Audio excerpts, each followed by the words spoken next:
وبركاته.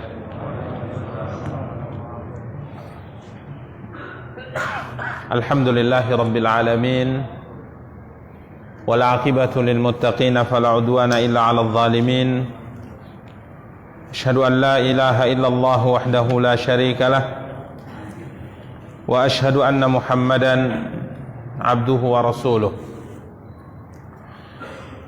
صلوات ربي وسلامه عليه وعلى آله وأصحابه ومن اهتدى بهديه واستنى بسنته إلى يوم الدين وسلم تسليما كثيرا. أما بعد.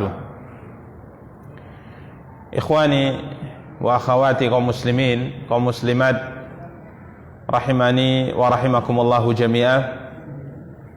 Alhamdulillah, puji dan syukur senantiasa kita ucapkan untuk Allah.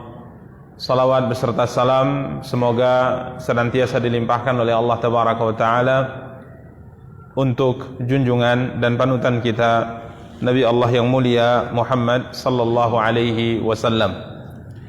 Ikhwani wa akhawati kaum muslimin, kaum muslimat rahimani wa rahimakumullahu jami'ah. Pada kesempatan yang berbahagia kali ini kita akan kembali mencoba melanjutkan kajian dan pembahasan kita, mencoba untuk membaca salah satu di antara karya yang telah ditulis oleh Syekh Muhammad bin Abdul Wahhab rahimahullahu taala, di mana pada pertemuan yang lalu kita telah menyelesaikan bab pembahasan bahwa meminta pertolongan kepada Allah Tabaraka wa taala atau berdoa kepada selain Allah adalah salah satu di antara bentuk kesyirikan. Dan pada pertemuan yang lalu kita telah selesaikan membaca masail, permasalahan yang dikandung oleh bab ini. Dan insyaallah ta'ala pada kesempatan yang berbahagia kali ini kita akan lanjutkan bab berikutnya. Dan bab berikutnya ini yang akan kita baca adalah bab yang masih terkait dengan pembahasan meminta pertolongan kepada selain Allah Tabaraka wa Ta'ala adalah salah satu di antara bentuk kesyirikan. Di sini penulis akan membawakan beberapa dalil baik dari Al-Quran maupun dari hadis Nabi kita yang mulia sallallahu alaihi wasallam yang menjelaskan bahwa selain Allah Tabaraka wa Ta'ala tidak memiliki kuasa apapun. Selain Allah Tabaraka wa Ta'ala tidak memiliki kuasa apapun, sehingga tidak ada yang berhak untuk dimintai pertolongan kecuali hanya Allah Tabaraka wa Ta'ala semata. Ikhwani kaum muslimin wa akhwati kaum muslimat yang dimuliakan dan dirahmati oleh Allah Tabaraka wa Ta'ala, dalil yang pertama yang dibawakan oleh penulis adalah apa yang difirmankan oleh Allah Tabaraka wa Ta'ala dalam surat Al-A'raf ayat 191 dan 192, di mana Allah Tabaraka wa Ta'ala berfirman, A'udzu billahi minasyaitonir rajim, ayusyrikuna ma la yakhluqu syai'an wa hum. Ayat dalam surat Al-A'raf ayat 191. Ayusyrikuna ma la yakhluqu syai'an wa hum yukhlaqun. Apakah mereka mempersekutukan Allah dengan berhala-berhala yang tidak dapat menciptakan sesuatu apapun? Ikhwani kaum muslimin wa akhwati kaum muslimat yang dimuliakan dan dirahmati oleh Allah, sebagaimana kita sebutkan tadi bahwa dalil yang disebutkan oleh Al-Imam dalam bab ini untuk menguatkan pembahasan-pembahasan sebelumnya. Tidak ada yang dapat memberi perlindungan kecuali Allah Tabaraka wa Ta'ala semata. Tidak ada yang bisa memberikan pertolongan kecuali Allah Tabaraka wa Ta'ala semata. Lalu kenapa orang-orang musyrik meminta perlindungan, orang-orang musyrik meminta pertolongan kepada selain Allah? Padahal berhala-berhala yang mereka sembah itu sama sekali tidak mampu menciptakan apapun. Tidak mampu menciptakan apapun. Lalu kenapa diminta? Kenapa dimintai pertolongan? Kenapa dimintai perlindungan? Padahal mereka adalah makhluk yang sangat lemah. Ya, ini ikhwani kaum muslimin yang dimuliakan dan dirahmati oleh Allah Tabaraka wa Ta'ala. Kemudian pada ayat yang berikutnya 192 masih dalam surat yang sama Al-A'raf, Allah Tabaraka wa Ta'ala melanjutkan firman-Nya, wala yastati'una lahum nasran wala anfusahum yansurun. Dan berhala-berhala itu tidak mampu memberikan pertolongan kepada mereka, bahkan berhala-berhala itu juga tidak mampu memberikan pertolongan untuk dirinya sendiri. Ya. Jadi pada ayat yang sebelumnya Allah Tabaraka wa Taala menjelaskan bahwa berhala-berhala yang mereka sembah itu tidak bisa menciptakan sesuatu apapun, bahkan mereka yang diciptakan oleh Allah. Kemudian Allah jelaskan bahwa berhala-berhala tersebut tidak mampu memberikan pertolongan kepada siapapun, bahkan memberikan kebaikan dan pertolongan untuk dirinya saja mereka tidak mampu. Lalu kenapa dimintai pertolongan? Ya, sebagaimana pada bab-bab sebelumnya, pembahasan sebelumnya kita berikan contoh, misalnya Nabi Ibrahim tatkala menghancurkan berhala, kemudian sahabat Nabi kita yang mulia sallallahu alaihi wasallam Al-Mughirah bin Syu'bah tatkala hendak menghancurkan berhala yang ada di daerah Taif. Ya, beliau ingin menertawakan penduduk Taif yang kala itu memang sudah mengikrarkan keislamannya, ya, akan tapi masih ada bekas-bekas dalam dada mereka terkait dengan pengagungan terhadap berhala yang selama ini mereka sembah selama sekian tahun. Maka Mughirah bin Syu'bah, sebagaimana telah kita jelaskan pada beberapa pertemuan yang lalu, beliau tatkala naik ke batu ini, ya, kemudian sampai di atas beliau pura-pura jatuh. Sehingga orang-orang yang berkumpul di sekeliling berhala ini mengatakan, lihatlah, dia binasa, dia terkena keburukan tatkala ia hendak menghancurkan Tuhan kita atau berhala kita. Kiranya Mughirah bin Syu'bah hanya ingin menjelaskan kepada mereka, ingin menertawakan mereka, bagaimana mungkin sebongkah batu ini, berhala ini bisa menimpakan kepadanya mudarat, padahal dia sendiri tidak bisa memberikan pertolongan kepada dirinya sendiri, juga tidak mampu.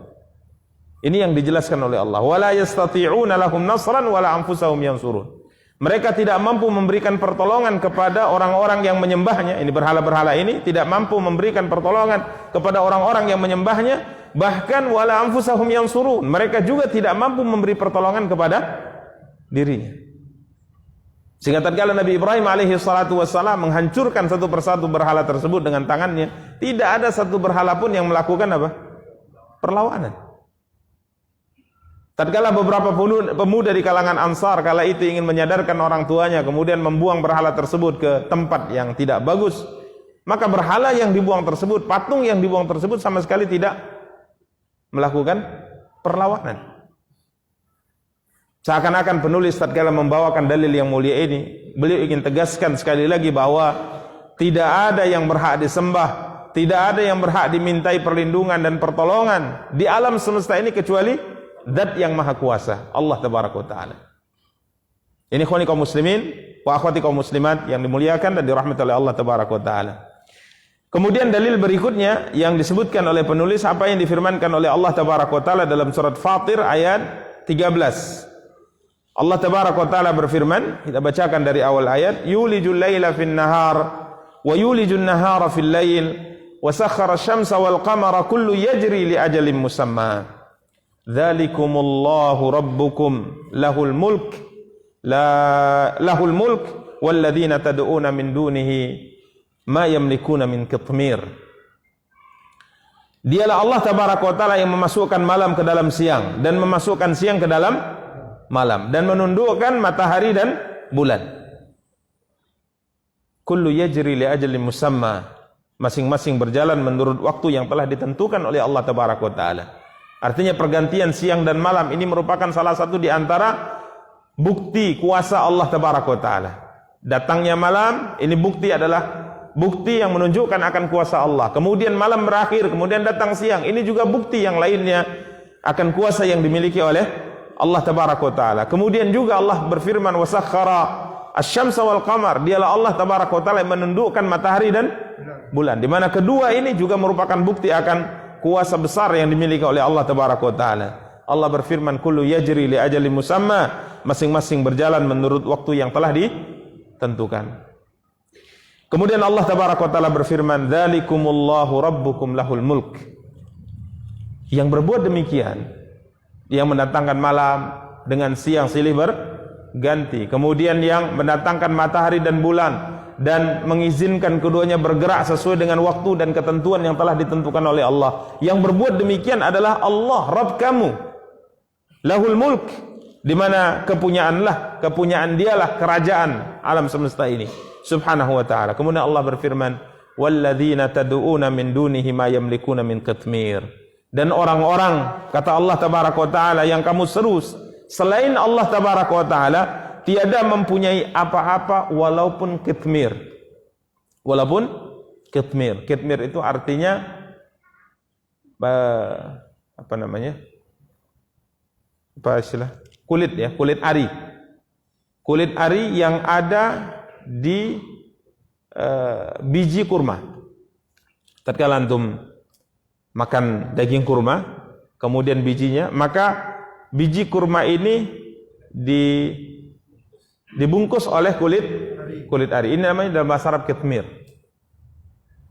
Maka Allah tabaraka wa taala mengatakan, Allah tabaraka wa taala yang memiliki segalanya, yang mendatangkan siang silih berganti dengan malam, yang menundukkan matahari dan bulan, yang semuanya berjalan sesuai dengan ketentuan yang telah ditentukan oleh Allah. Dialah yang maha kuasa, dia memiliki kerajaan, subhanahu wa ta'ala. Kemudian Allah mengatakan bahwa selain Allah yang kalian sembah, selain Allah yang kalian ibadati, berhala-berhala itu, ma yamlikuna min qitmir, mereka tidak punya apa-apa sekalipun hanya kulit ari yang ada di biji kurma.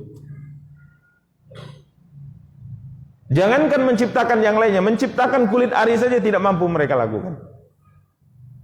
Ini ikhwani kaum muslimin yang dimuliakan dan dirahmati oleh Allah tabaraka wa taala. Sekali lagi, dengan dalil ini beliau ingin menjelaskan kepada kita bahwa tidak ada yang kuasa di alam semesta ini kecuali Allah. Tidak ada yang berhak dimintai perlindungan, tidak ada yang berhak dimintai pertolongan, tidak ada yang berhak yang kita bersandar kepadanya dan menyandarkan semua urusan kita kepadanya kecuali Allah semata. Maka ikhwani kaum muslimin wa akhwati kaum muslimat yang dimuliakan dan dirahmati oleh Allah, antum bayangkan bagaimana keyakinan ini kalau sudah tertanam kuat di dalam dada seorang manusia. Apa yang ditakutkan dalam kehidupan ini? Tidak ada yang dia takutkan sama sekali. Karena dia tahu bahwa yang berkuasa satu-satunya di alam semesta hanya Allah. Tidak ada takutnya, tidak ada gentarnya. Tatkala ia sudah bersandar kepada zat yang maha kuat, zat yang maha kuasa, zat raja alam semesta. Tidak ada yang dikhawatirkan kecuali Allah tabaraka wa taala. Yang dia khawatirkan kalau Allah marah, yang dia khawatirkan kalau seandainya Allah murka kepadanya. Adapun yang lainnya kecil di pandangan matanya. Maka subhanallah, tatkala kita melihat sejarah bagaimana generasi sahabat dibina oleh Rasulullah SAW di atas keyakinan ini, maka antum lihat orang-orang yang sangat luar biasa dalam kehidupan mereka.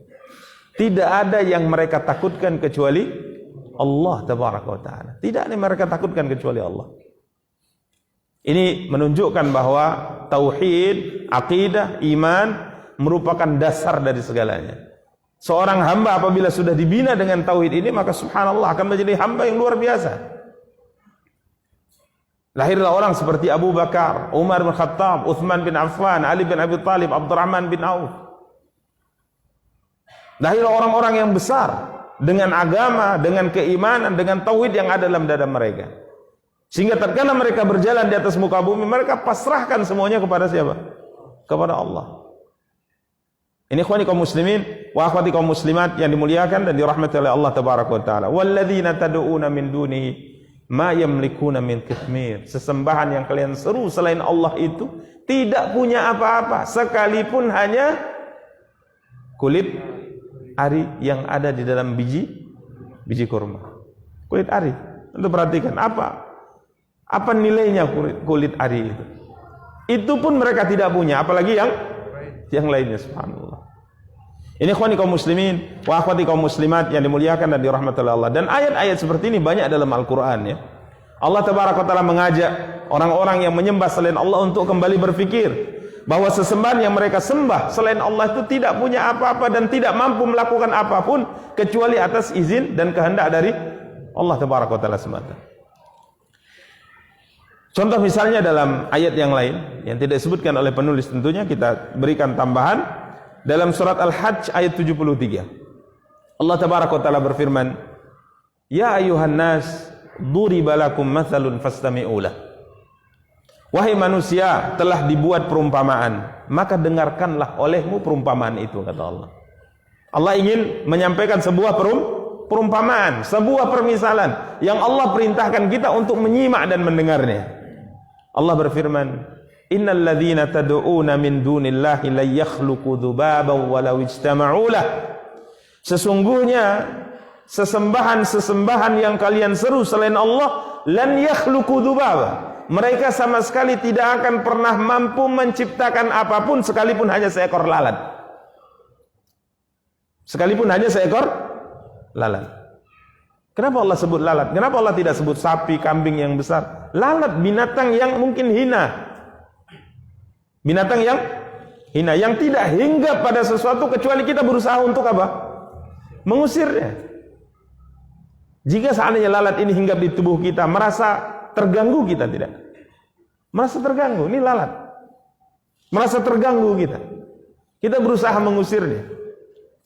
Tatkala ia hinggap di makanan kita, hinggap di minuman kita, merasa terganggu tidak kita? Merasa terganggu, maka kita berusaha untuk mengusirnya. Allah tabaraka wa taala mengatakan, lan yakhluqu dzubaba, sesembahan yang kalian sembah selain Allah sama sekali tidak mampu menciptakan apapun, hatta sekalipun menciptakan seekor lalat. Bahkan Allah tabaraka wa taala berfirman, walau istama'u lah, sekalipun sesemua sembahan yang kalian sembah itu bersatu untuk menciptakan lalat, mereka juga tidak mampu melakukannya. Jangankan satu sesembahan, semua sesembahan bersekutu di atas muka bumi ini, dari berhalanya, dari pohon yang diagungkan, dari mungkin matahari yang disembah, bulan yang disembah, bintang yang disembah, semuanya bersekutu untuk menciptakan satu ekor lalat, mereka tidak mampu apa? Menciptakannya. Walau istama'u lah. Bahkan Allah tabaraka wa taala berfirman, wa iyaslubhumudz dzubabu syai'an la yastanqidhuhu min dha'ufat talib wal matlub. Allah tabaraka wa taala berfirman, dan jika lalat itu merampas sesuatu dari mereka, tiadalah mereka dapat merebutnya kembali. Contoh misal,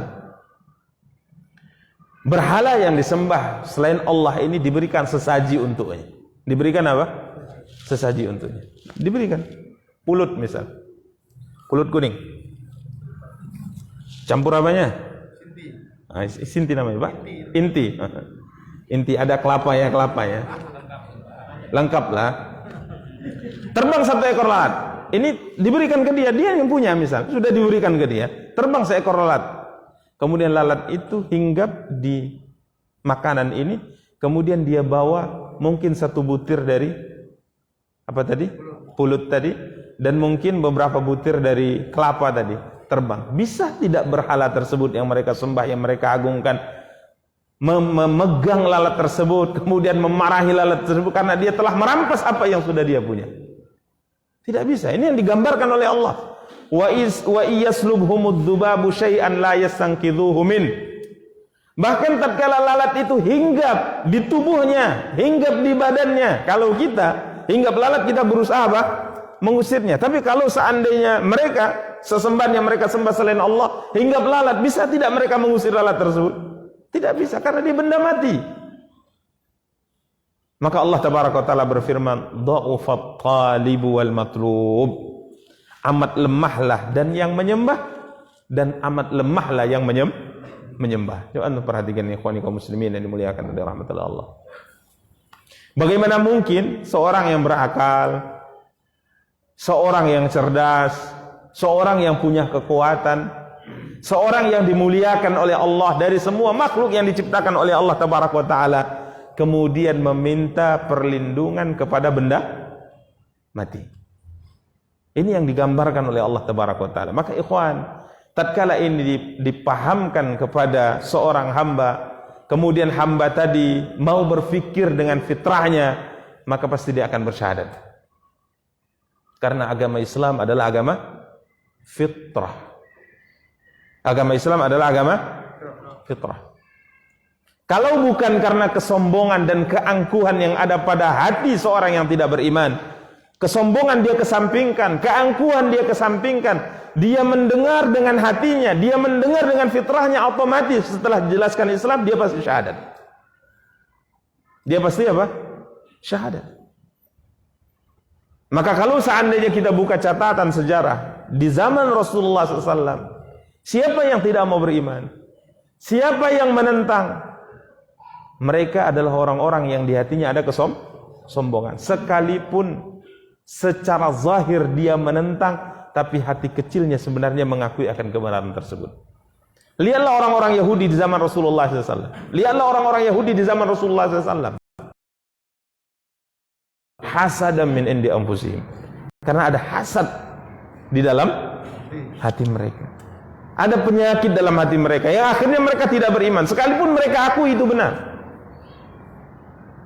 Maka ikhwani kaum muslimin yang dimuliakan dan dirahmati Allah, hatta Firaun misalnya, Firaun hati kecilnya mengakui akan kebenaran Nabi Musa alaihi salatu wasallam, hati kecilnya, tapi karena kesombongan.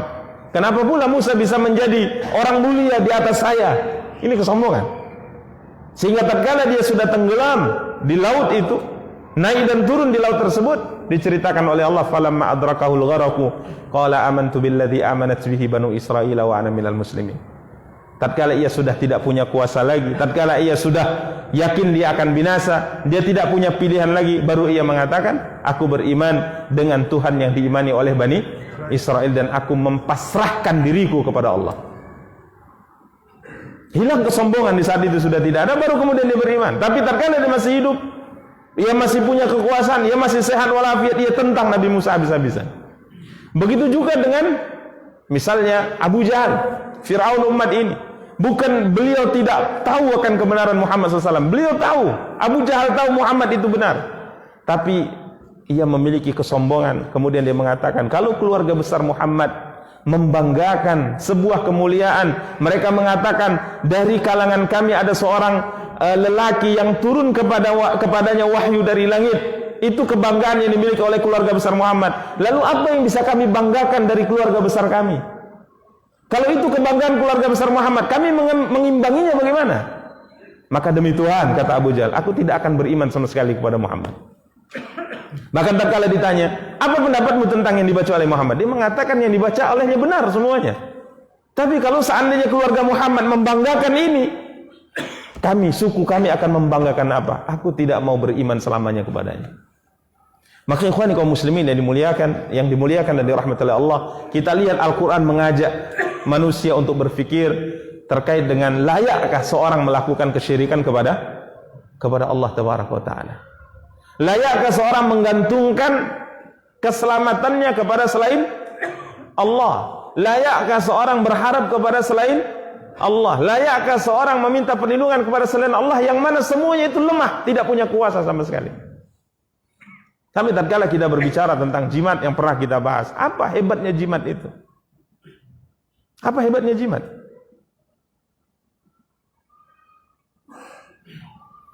Cincin misalnya, apa hebatnya cincin? Tatkala cincin itu antum pijak, apakah dia bisa melawan antum? Hah?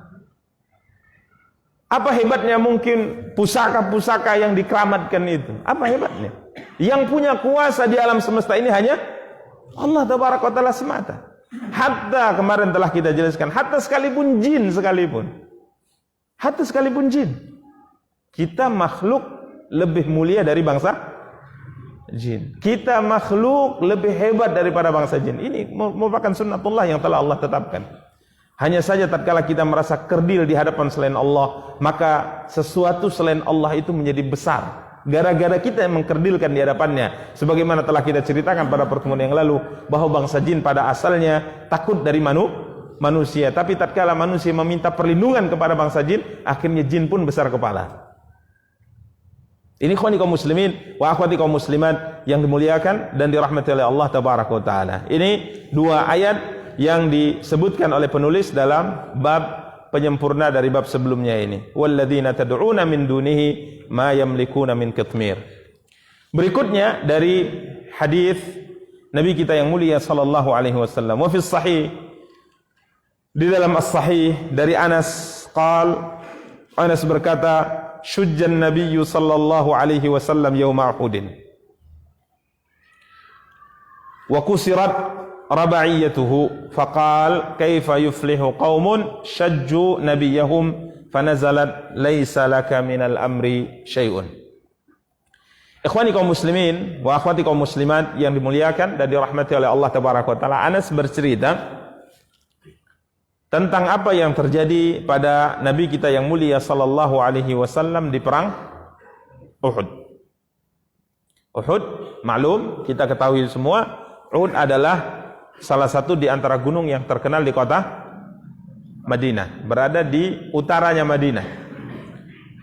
Gunung ini memiliki sebuah keistimewaan karena banyak disinggung dalam sabda-sabda Nabi kita yang mulia sallallahu alaihi wasallam. Contoh misalnya, tatkala Nabi kita yang mulia sallallahu alaihi wa alihi wasallam menggambarkan kepada kita pahala yang dijanjikan oleh Allah apabila kita mensalatkan jenazah seorang muslim atau muslimah dan ikut menghantarkannya sampai ia dikuburkan, maka balasan pahala yang disiapkan oleh Allah untuk kita tatkala kita menyolatkan, maka pahalanya sebesar gunung Uhud. Tatkala kita ikut menguburkan sampai ke perkuburan, maka pahalanya sebesar gunung Uhud juga pahalanya. Jadi gunung Uhud ini punya cerita yang khusus. Bahkan disebutkan bahwa gunung Uhud merupakan salah satu di antara gunung yang ada di surga Allah.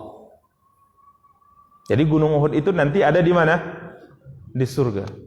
Sehingga tatkala Nabi kita yang mulia sallallahu alaihi wasallam pernah pulang dari sebuah perjalanan jauh, kemudian Nabi SAW sudah mulai melihat Uhud dari kejauhan, maka Nabi kita yang mulia sallallahu alaihi wasallam mengatakan, itu Uhud jabalun yuhibbuna wa nuhibbuhu. Itu sudah terlihat gunung Uhud, sebuah gunung, kata Rasulullah, yang mencintai kita dan dia yang mencintai kita dan kita juga mencintainya. Gunung Uhud yang mencintai kita dan kita juga apa? Mencintainya. Karenanya Nabi kita yang mulia SAW beberapa kali mendaki gunung Uhud. Ya, beberapa kali mendaki gunung. Sekalipun mendakinya bukan sunnah ya. Tapi kalau antum ingin mendaki boleh. Waktu nanti di Madinah misalnya antum ziarah ingin mendaki gunung Uhud silahkan. Nabi naik beberapa kali bersama dengan beberapa orang para sahabat. Kemudian suatu hari Nabi naik bersama dengan Abu Bakar, didampingi Abu Bakar, didampingi oleh Umar bin Khattab dan didampingi oleh Utsman bin Affan. Berempat Nabi naik mendaki gunung Uhud. Sampai di atas bergetar gunung Uhud. Bergetar. Gempa. Karena apa? Karena senang ada manusia-manusia mulia di atasnya. Senang. Maka Nabi SAW memukul gunung Uhud sembari berkata, Uthbut Uhud. Tenanglah wahai Uhud. Di atasmu sekarang tidak ada kecuali Nabi dan satu siddiq dan 2 orang syahid. Di atasmu sekarang, tenanglah engkau. Tenanglah engkau wahai Uhud. Karena di atasmu sekarang hanya ada seorang Nabi, yaitu baginda Nabi kita yang mulia SAW, dan satu siddiq, yaitu Abu Bakar, dan 2 orang syahid, yakni Umar bin Khattab dan Utsman bin Affan radhiyallahu taala. Ini gunung Uhud yang para ulama mengatakan panjangnya kurang lebih 7 kilo. Panjangnya 7 kilometer. Besar ya, gunung Uhud termasuk gunung besar di kota Madinah. Ya, gunung besar di kota Madinah. Ini Uhud, dan di lereng gunung ini terjadi perang yang sangat terkenal yang disebut dengan nama perang Uhud. Nih ya. Di sini disebutkan oleh Syekh Ibnu Utsaimin rahimahullah, waqa'at fi sanati tsalitsah min al-hijrah. Ya, sebuah perang yang terjadi pada tahun 3 dari hijrah Nabi kita yang mulia sallallahu alaihi wasallam, tepatnya terjadi pada bulan Syawal. Tepatnya terjadi pada bulan Syawal tahun ketiga dari hijrah Nabi kita yang mulia sallallahu alaihi wasallam. Di mana para ulama mengatakan bahwa perang Uhud dilakukan oleh orang-orang musyrikin demi untuk membalas dendam atas kekalahan yang mereka alami di perang Badar. Di perang Badar. Dan subhanallah, tatkala kita buka catatan sejarah tentang perang Uhud yang ada di pihak orang-orang kafir kala itu, setelah mereka kalah di perang Badar, semua tokoh, semua pimpinan mereka semuanya terbunuh. Sehingga akhirnya kesedihan dialami oleh semua rumah di kota di kota Makkah Al-Mukarramah. Tidak ada satu rumah di kota Makkah kecuali ada korban yang terbunuh di perang Uhud. Tidak ada satu kabilah di kota Makkah kecuali ada tokohnya yang terbunuh di perang Badar.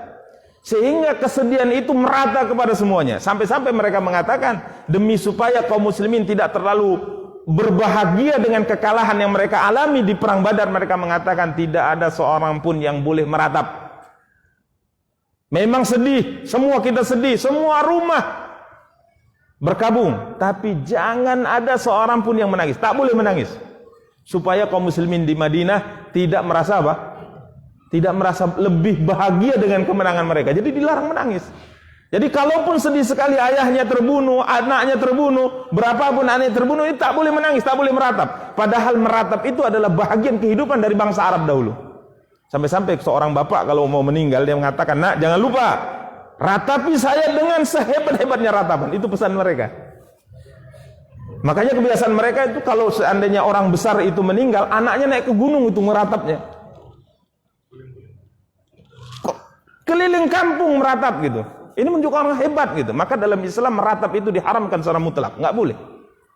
Tidak boleh meratap. Ini yang mereka lakukan, jangan meratap. Sampai ada seorang orang tua, anaknya beberapa terbunuh di perang Badar. Pada satu malam, dia dengar ada orang nangis. Dia bilang kepada pembantunya, coba cek dulu itu kok sudah ada orang menangis, apa memang sudah boleh meratap, katanya. Dia sudah menahan air matanya berhari-hari gitu. Mau nangis, mau meratap tidak boleh. Takut dimarahi oleh tokoh-tokoh yang masih hidup. Akhirnya pembantunya pergi. Balik lagi. Kenapa menangis? Untanya hilang. Dia mengatakan, ya Allah, ya Tuhan, unta hilang boleh meratap, anak hilang mati tidak boleh meratap. Dia tidak tahan, kemudian dia ungkapkan kesedihannya melalui bait syairnya. Ini yang mereka rasakan, subhanallah. Maka kala itu tokoh Quraisy kala itu mengatakan bahwa kesedihan kita ini tidak akan berakhir kecuali harus menuntut balas. Subhanallah, apa yang mereka lakukan? Mereka akhirnya sepakat untuk menyusun pasukan besar dan menyiapkan harta yang banyak demi untuk keberangkatan pasukan ke Madinah untuk menuntut balas atas kekalahan yang mereka alami di perang Badar. Sampai terjadi sebuah kesepakatan bahwa keuntungan perdagangan yang mereka dapat tidak boleh diambil keuntungannya, semuanya harus diinfakkan demi membiayai pasukan besar ini. Sepakat nih semua pedagang-pedagang besarnya, tatkala dia beruntung dari harta yang berhasil diselamatkan di perang Badar, kemudian dia dapat keuntungan, maka keuntungan harus disisihkan. Modalnya ambillah, tapi keuntungannya harus disisihkan untuk diapakan? Untuk diapakan? Bahasanya diinfakkan. Infak itu bahasa Arab, artinya dipergunakan. Tapi kalau sedekah berbeda. Sedekah itu keistimewaan agama kita. Tapi kalau anfaqa yunfik itu mempergunakan. Maka mereka sepakat keuntungan dagang mereka harus disisihkan demi untuk diinfakkan, membiayai pasukan besar yang akan dikirim ke Madinah, menyerang Madinah demi untuk menuntut balas kekalahan yang mereka alami di perang Badar. Ini perang Uhud.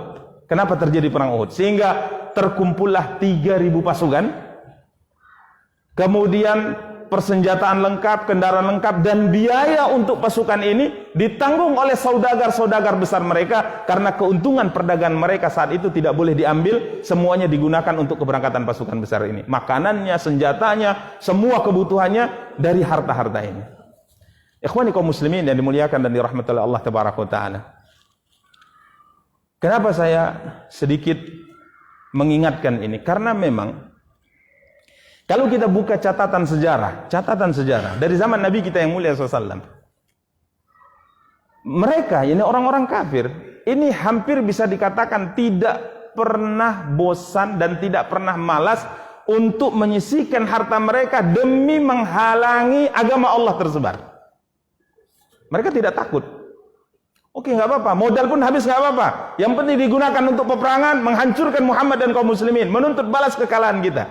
Akhirnya mereka lakukan ini, sehingga terkumpullah berapa? 3.000 pasukan, lengkap persenjataannya, lengkap kendaraannya, demi untuk memerangi Islam dan kaum muslimin. Innal ladzina kafaru yunfiquna amwalahum liyasuddu an sabilillah fasayunfiqunaha summa takunu alaihim hasratan summa yughlabun. Allah mengatakan orang-orang kafir akan selalu menginfakkan harta mereka, menggunakan harta mereka untuk menghalangi manusia dari jalan Allah. Sungguh mereka akan melakukan itu, tapi kemudian mereka akan dikalahkan. Ini menunjukkan ikhwan, tatkala mereka berani menggunakan harta mereka untuk maksiat kepada Allah, yang dengan harta tersebut mereka masuk neraka Allah, kenapa kita tidak berani menggunakan harta kita untuk ketaatan kepada Allah, yang dengan harta itu kita masuk ke dalam surga Allah?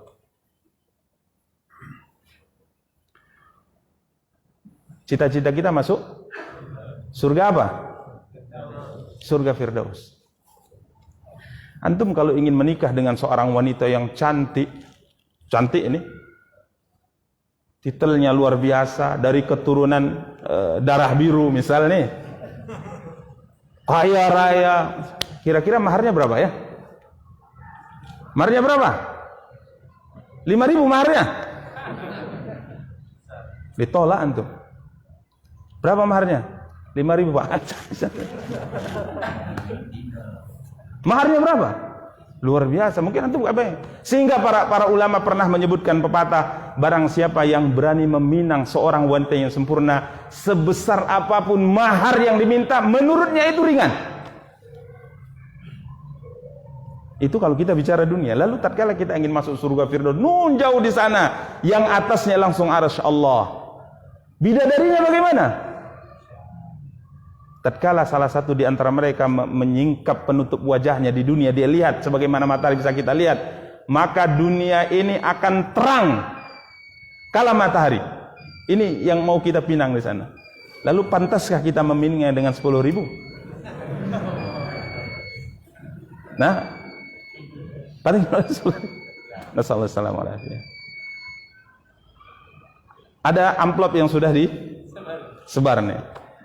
Ini terus terang saya tidak ada sepakat dengan panitia ya. Ini ketepatan pembahasan. Amplop sudah ditebar untuk pembangunan masjid. Ya. Silakan antum masukkan. Terserah antum masukkan berapa. Tapi antum bayangkan yang antum minta adalah surga Allah. Aduh, berapa rasanya? Hah? Ini kesempatan, masya Allah. Hari-hari kita malam ini kita tidak ambil untuk ma'had kita, pondok pesantren. Habiskan uang antum di amplop nanti. Gak usah sekarang, mungkin uangnya masih di rumah, di brankas kan? Antum masuk. Tatkala antum masuk, antum berpikir surga Firdaus. Nah, masuk. 2.000 surga Firdaus. Hah? Tapi mungkin hanya dapat kita sampaikan, semoga apa yang kita sampaikan bisa menggugah hati kita, bahwa kita sekarang punya cita-cita besar untuk masuk ke dalam surga, maka yang kita korbankan juga harusnya besar juga, sesuai dengan yang kita minta kepada Allah Tabaraka wa Ta'ala. Demikian, semoga ada faidahnya, kita cukupkan. Subhanakallahumma bihamdika asyhadu an la ilaha illa anta astaghfiruka wa atubu ilaik. Wassalamualaikum warahmatullahi wabarakatuh.